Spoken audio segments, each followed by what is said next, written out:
Welcome back. Today I'm making a diorama of Helicoprion, a strange spiral-toothed shark-like creature, as suggested by you.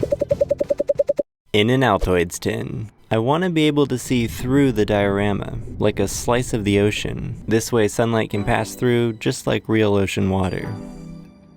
To do that, I'll need to make some alterations, with an awl.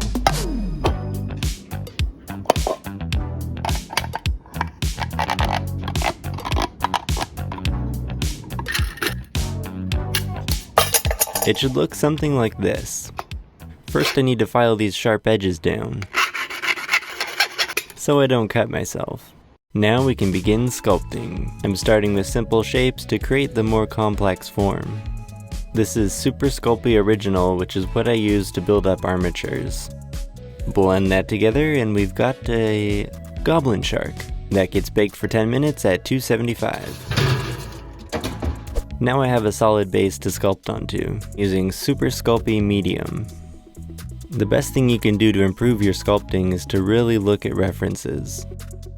I'm using a bunch of different shark references to cobble together a Helicoprion, even though it technically isn't a shark, because sharks don't have spiral jaws.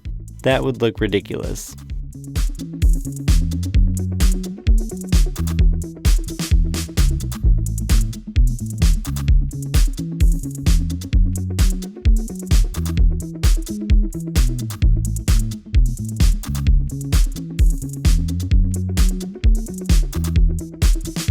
I better give it some gills.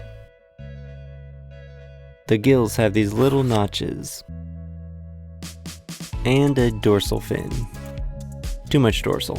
I overdorsed. Looking good? But we gotta get rid of those fingerprints. Sharks have smooth skin, at least from a distance.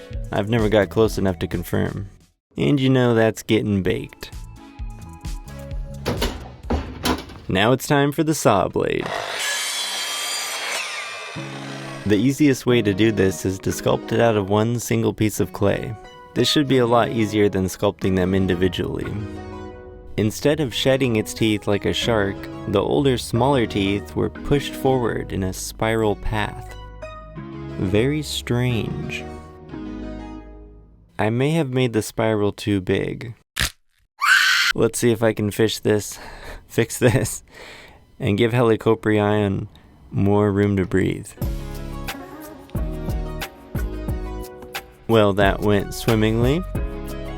Everything on a shark is smooth and hydrodynamic, and the gums are no exception. They look like they'd slice through the water. Finally, an eye so we can see where he is. The sea. Our cold-blooded predator is done, but what about its potential prey? This is one seashell Sally won't see me sculpting, because I did it off camera. But you can see the tentacles. It's going to need 8 of these smaller tentacles.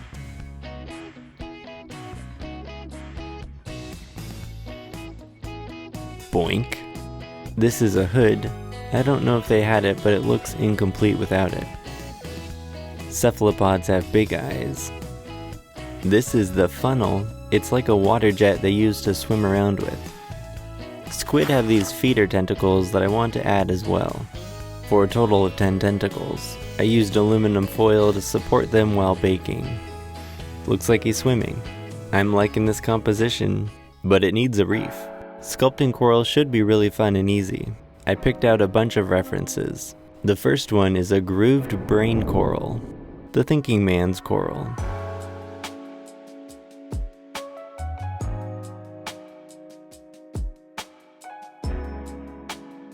Normally, I leave no fingerprints, but for these delicate corals, it's free texture. That wasn't enough coral, so I added some more. Sculpting complete. I decided to make a quick silicone mold. Can't let anything be simple. It's gotta get out of hand. Gotta make a mold. Gotta make more than one of everything. But this is actually really easy, because they're all laying flat, so I couldn't pass the opportunity. And I like making molds.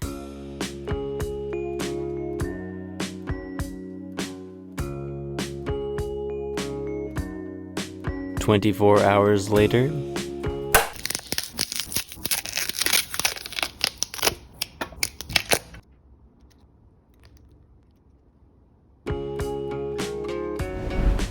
I made all these castings, available on my Etsy shop. Now it's time for painting. Starting with Vallejo acrylic primer. I'm cracking out the airbrush to get a nice smooth effect.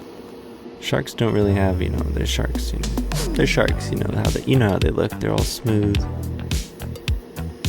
So this is going well, but it's gonna be dark in that Altoids tin. Sharks would have natural light beaming down on them. Let's replicate that with some paint. I think that's gonna look a lot better. Now I'm just coloring it with some blues and greens, like the reference.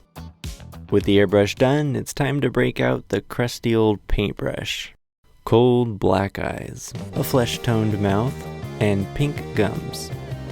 Let's add some life in those eyes with a silver iris and a silver glint. I tend to use too many colors, but I'm just following a reference here.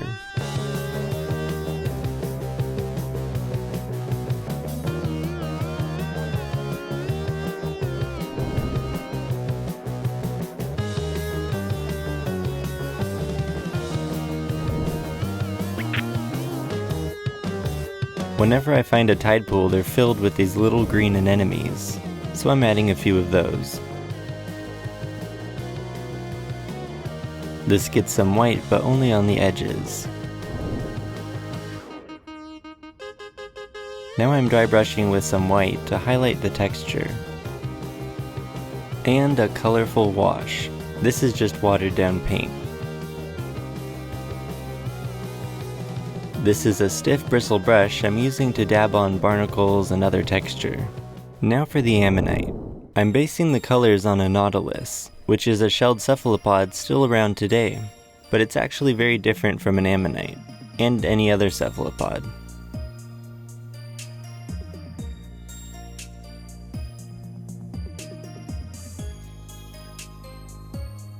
The eyes are going to be half silver and half gold.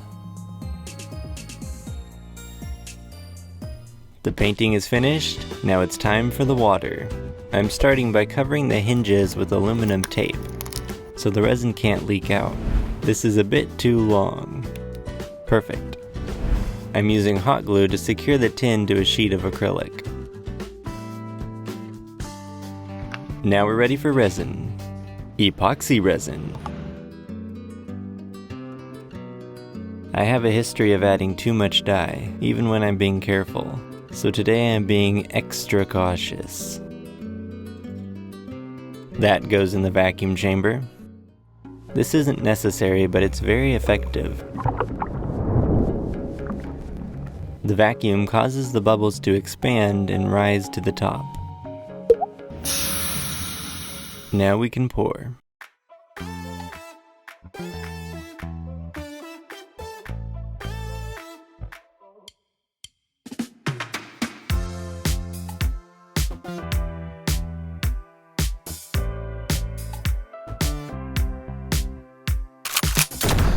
The remaining bubbles can be popped with heat. Now we wait. Wait over. Nice, very clear casting. There is a dip here, not sure what caused that. I'll just fix that while doing pour 2. This one's gonna be only partially filled, and I added some squid ink. Unfortunately, the ink shifted. I might be able to fix this with some paint. I want to see if I can make this more three-dimensional by sandwiching paint in between layers of UV resin.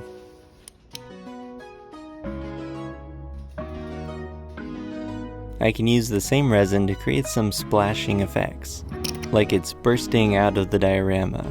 The UV resin sets super fast with the UV light. The resin I'm using is Let's Resin's UV resin. It's very easy to use and you can do a lot of cool things with it. I'll put a link to them in the description as well as their epoxy resin, so you can get everything in the same place.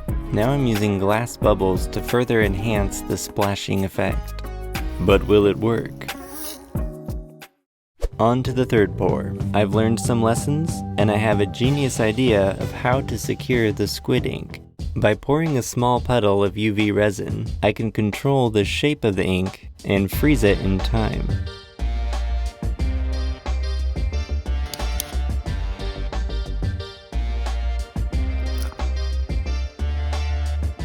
Add some resin to the backside, cure it, and now I have the perfect ink burst.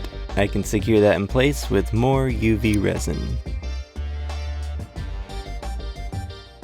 Nice. That should work. I'm also pouring this one at an angle. This way it'll still pop out, but the coral will be underwater. And it looks better that way.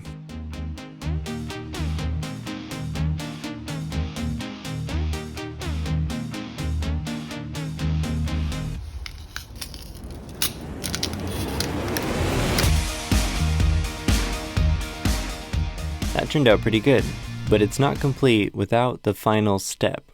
I'm starting by sanding all the way up to 1500 grit, and now I'm going to use my candy paints to create a transparent blue gradient to mimic the depth of the ocean. I'm using 3 different blues for this effect. And finally, a gloss clear coat.